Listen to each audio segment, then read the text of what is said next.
Bernhard Riemann fue un matemático alemán que realizó contribuciones muy importantes en análisis y geometría diferencial. Sus escritos de 1854 llegaron a ser un clásico en las matemáticas, y estos resultados fueron incorporados dentro de la teoría de la relatividad y gravitación de Einstein. Su nombre está conectado con la función z, la integral de Riemann, lema de Riemann, las variedades de Riemann, las superficies de Riemann y la geometría de Riemann. Se le conoce por trabajos como su tesis doctoral, Foundations for a General Theory of Functions of a Complex Variable, que traducido al español, Fundamentos para una teoría general de funciones de variables complejas, presentado en 1851, la cual constituyó una extraordinaria aportación a la teoría de funciones. Thomas Simpson nació el 20 de agosto de 1710 y murió el 14 de mayo de 1761. Fue un matemático autodidacta inglés, maestro de escuela. Se inició en las matemáticas superiores estudiando el cálculo infinitesimal de L'Hopital, hasta volverse ferviente defensor de Newton. Es conocido principalmente por el método de integración que lleva su nombre, método de Simpson. Se le conoce por sus trabajos acerca de la interpolación e integración numérica, teoría de la probabilidad y la teoría de errores. Regla de Simpson se le conoce como método de Newton, pero Newton no es el creador, sino fue Simpson. Los trabajos más destacados son Trigonometry, Plane and Mathematics, Elements of Geometry y The Nature and Laws of Change.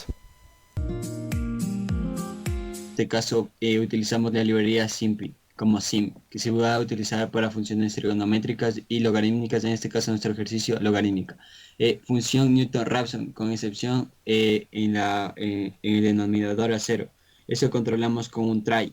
De parámetros de entrada tenemos f de x, x0, tolerancia y el tipo de error, que será un int que permitirá controlar los posibles errores.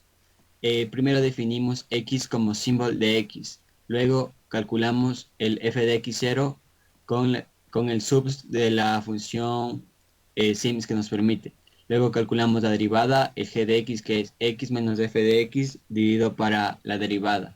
Definimos el error inicial, el intervalo inicial. Grabamos en dos vectores los puntos para posteriormente hacer las gráficas con sus puntos. Imprimimos el encabezado, que tendrá el i, xy, f de xy, error. Y las posibles y la primera iteración de i0. En el while tenemos el error mayor a tolerancia, donde tenemos que i es igual a i más 1. Esto permite sumar el número de iteraciones. Luego tenemos el xy, que calcula con el g de x, que calculamos anteriormente en símbolo. Luego tenemos f, que calculamos con el xy.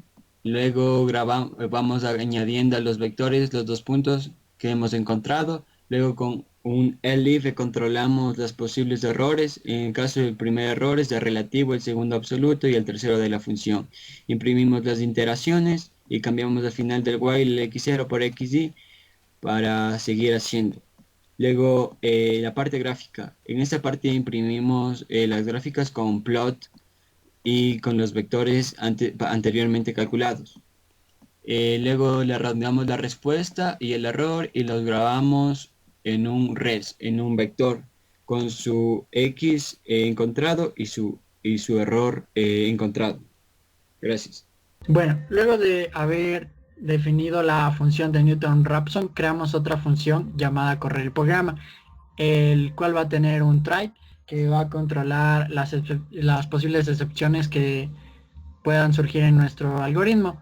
Aquí tenemos la parte de las entradas, que va a ser el x como símbolo de x, el f que va a volar la función, el x0, y también tenemos la parte de la tolerancia. Ya el tipo de error vamos a ingresar por teclado. Con el input va a ser un error, el error relativo, el absoluto y el f. Aquí tenemos controlada esta excepción para que el usuario no ingrese cualquier otro tipo de error que no se encuentre dentro de los parámetros. que se pide. De aquí imprimimos la respuesta y el error. De aquí en el res llamamos a la función de Newton-Raphson y ingresamos los parámetros que pusimos por teclado anteriormente. De ahí imprimimos la respuesta y el tipo de error. Ahorita vamos a poner la función evaluada en el logaritmo de 10 de x al cuadrado más 2 más x menos 5. Ingresamos el x0 por teclado, la tolerancia y el tipo de error, que en este caso le va a poner el error relativo. Aquí nos imprime la parte de la gráfica, nos imprime las iteraciones, que van a ser 3 iteraciones, nos imprime la respuesta y el error.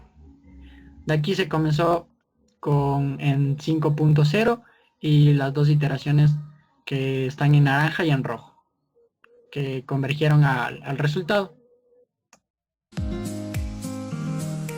Definimos una función fp que será la encargada de encontrar la solución mediante el método de la falsa posición, que tendrá el intervalo inicial, la tolerancia y el tipo de error como parámetros, y que al finalizar retornará un vector que contendrá la respuesta, como se puede ver aquí.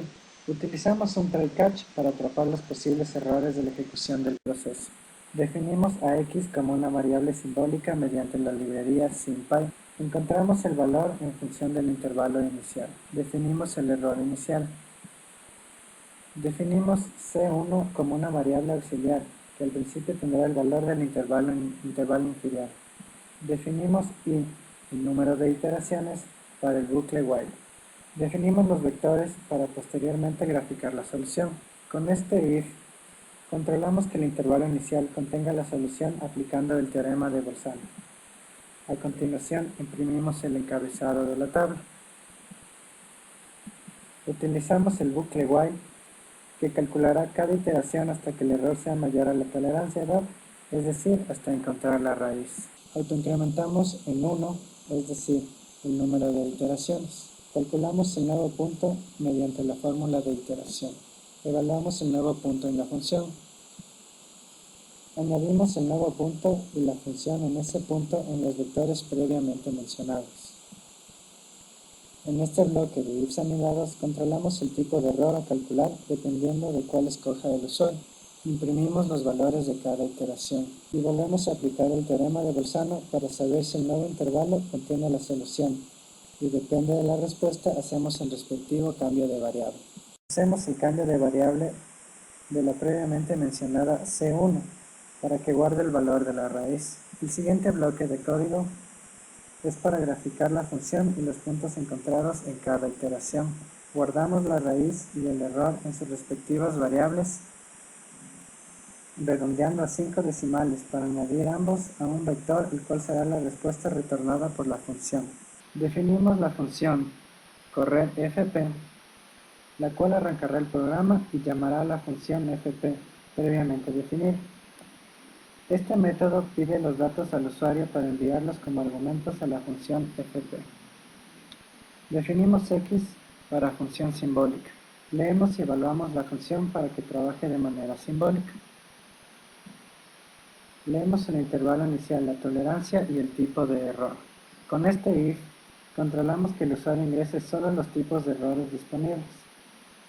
Le damos a la variable res el valor que retorne la función fp al igualarla a la misma, pasando los datos previamente solicitados como argumentos de la función. Si el tipo de error coincide con los establecidos, se imprimirá la solución del problema, es decir, la raíz y el error. Si no, el mensaje de error inválido saltará y el proceso se detendrá.